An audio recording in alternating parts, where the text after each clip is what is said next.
કોણ બનશે કોર્પોરેટરમાં ફરી એકવાર આપનું સ્વાગત છે। કોર્પોરેટર બનશે કોણ એ નક્કી કરશે ભાવનગરની એ માતા એ પ્રસૂતા જે પોતાના નવજાત શિશુને લઈ મતદાન કરવા પહોંચી છે। જી હા, આ દ્રશ્યો જુઓ। આ દ્રશ્યો એ નિષ્ક્રિય નાગરિકોને સબક છે, એ નેતાઓને સબક છે જે 5 વર્ષ સુધી નિષ્ક્રિય રહે છે, એ નાગરિકોને સબક છે જે માત્ર ચોરે ચોટે પંચાયત કરે છે પણ મતદાન કરવા નથી જતા।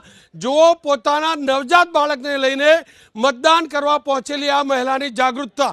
આ માતૃશક્તિને સલામ ભરવી જોઈએ અને આ માતૃશક્તિમાંથી એ માતૃશક્તિએ શીખવું જોઈએ જેમને 50% અનામત મળી છે સ્થાનિક સ્વરાજની સંસ્થાઓમાં ઉમેદવારી કરવાની, જીતીને કોર્પોરેશનોમાં જવાની। જી હા, લોકશાહી માટે ગર્વ થાય તેવી આ ઘટના, તેવા દ્રશ્યો, આ દ્રશ્યો હર હંમેશ યાદ રહેશે। કારણ કે સવારથી આપણે જોયું કેટલાક વરરાજા વધુ જતા હતા મતદાન કરવા, પણ આનાથી મોટું દાન ન હોઈ શકે। કુદરતે આ માતાને દીકરો આપ્યો છે કે દીકરી, પણ આ માતાએ જે દાન કર્યું છે તેનો કોઈ જોડ ન હોઈ શકે।